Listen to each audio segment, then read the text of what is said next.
Live from downtown Detroit, home of WDIV and Click on Detroit, Local 4 News at 6 starts now.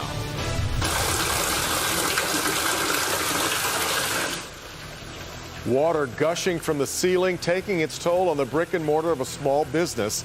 The owner says this has played out over several days. Pandemic's been hard enough on businesses like Metro Tire Service, which is now a flooded mess due to a broken water main. They've been closed the last several days, and it took a week before the city's water and sewerage department turned off the water. The business owner now worried he'll be stuck with a big bill. Megan Woods with a closer look at the damage and why the water ran for so long. Imagine walking into your business and you hear this. Today marks a week since Metro Tire has been dealing with this, and they want answers from the city. Everything's destroyed. I can't even make no money. 35 years of work underwater or just plain soaked. Just for it to come to this here, and I can't even get the water company to come out. It started February 1st with a busted water meter. The first day we was able to work around it and kind of work through it, and then the damage started to intensify and kind of really left us with no option here. Everything's starting to freeze, it's starting to leak onto my bay. It killed the phone lines and power too. So the shop was forced to close. They've called and called Detroit Water and Sewage Department to shut the water off. But they just say, you know, they have to send out an emergency crew, but they got other people in front of me. As they wait, water continues to fill up their waiting room and office. We got a hold of DWSD. They said a crew was out here February 2nd, the day after the first call.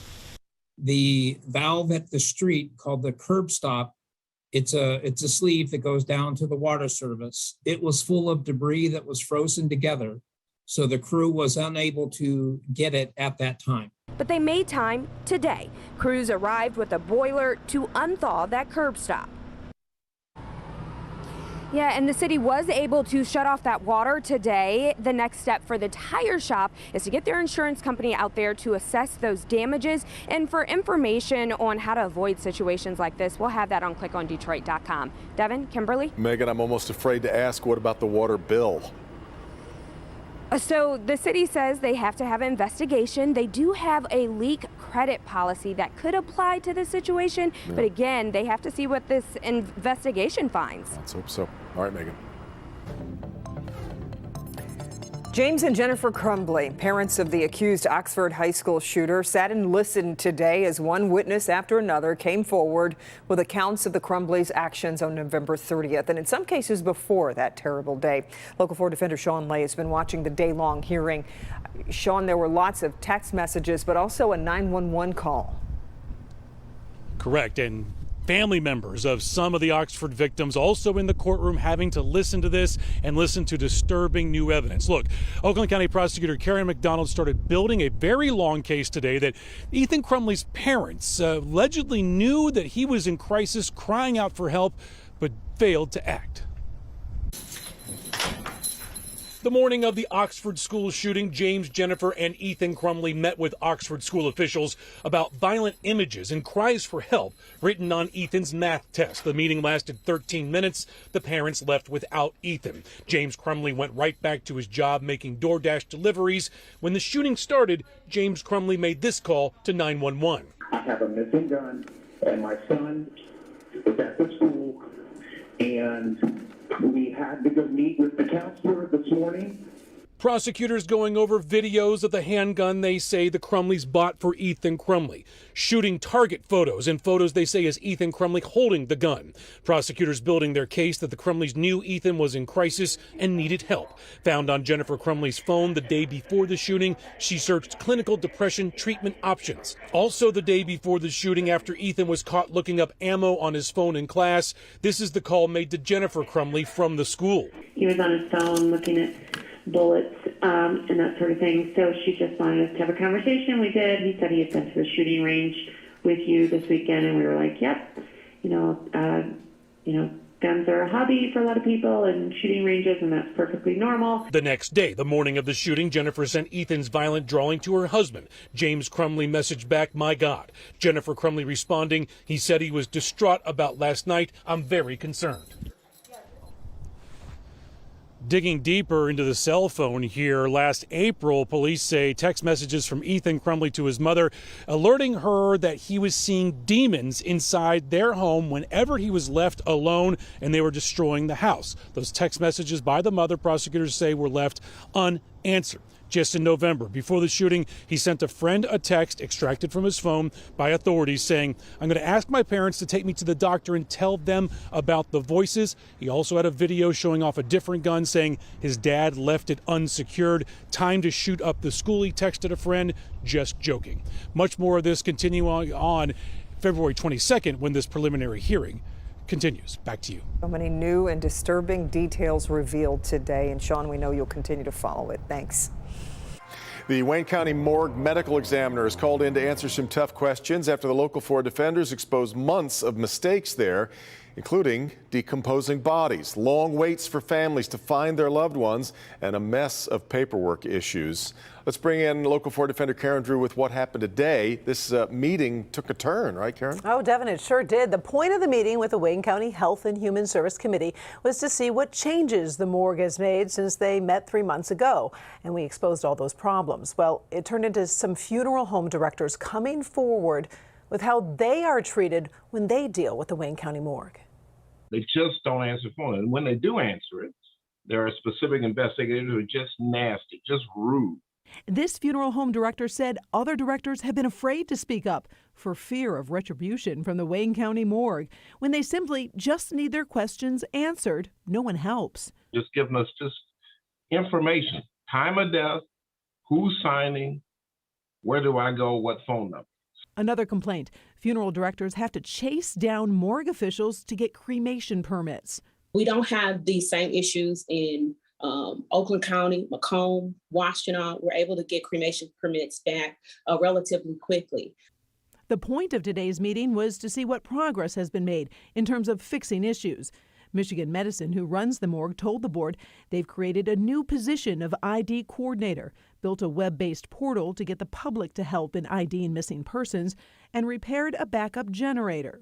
We're really unhappy about, and I was hoping that we would hear some other solutions in this report.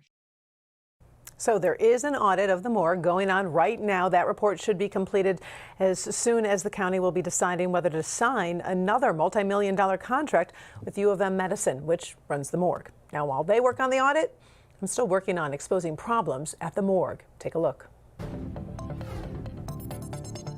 So I get this tip, a body is buried. Identified as a woman, but the morgue was wrong. They actually buried a man. So I worked months digging up internal notes, even obtained some police records. When I found that out, I could not believe it.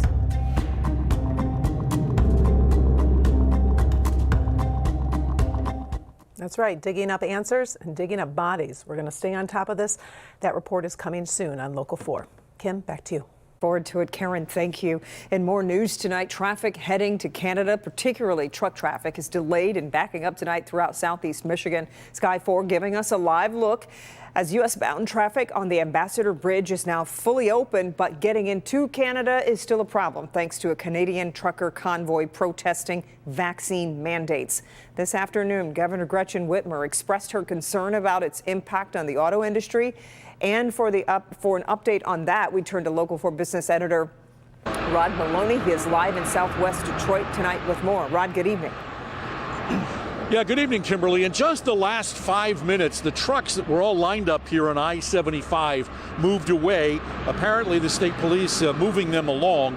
but it's part of a pattern we're seeing as it pertains to the delays here at the Ambassador Bridge, because the auto companies have decided that since they can't go over the bridge here, that they'll send their traffic up to Sarnia, up to I-69 and over by Port Huron, going into Canada that way. They say that they can move along, and so they don't have any production problems as a result of this problem and moving the trucks there. But there is still one other major problem they're coping with. My kingdom for even a handful of these. Semiconductor chips is the collective cry in the auto industry tonight. While GM and Stellantis aren't reducing production because of the chip shortage, Ford has a number of them. This week, the Michigan assembly plant where they make the Ranger and Bronco is down, as is the Chicago assembly plant where they make the Explorer and the Aviator SUVs. The F-150 side of the Kansas City assembly plant is down, and the Cuautitlán, Mexico plant where they're not building the Mustang Mach-E either. On single shift, reduced production are the Dearborn truck plant, where they make the F-150, and the Kansas City assembly plant, where they make the Transit small work truck. Guidehouse Insights auto analyst Sam Abel-Samad tells us the chip shortage we thought would be finished by now is expected to go on and on. Probably late this year is the earliest that we're going to see some real relief. Why is it GM has to park dozens upon dozens of pickups in the old Palace parking lot that we saw today? And this scene is repeated in a lot of other Midwest parking lots.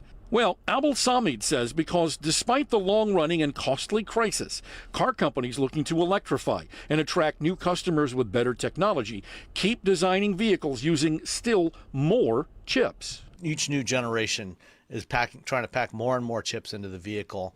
And so, the chip manufacturers just haven't been able to keep up.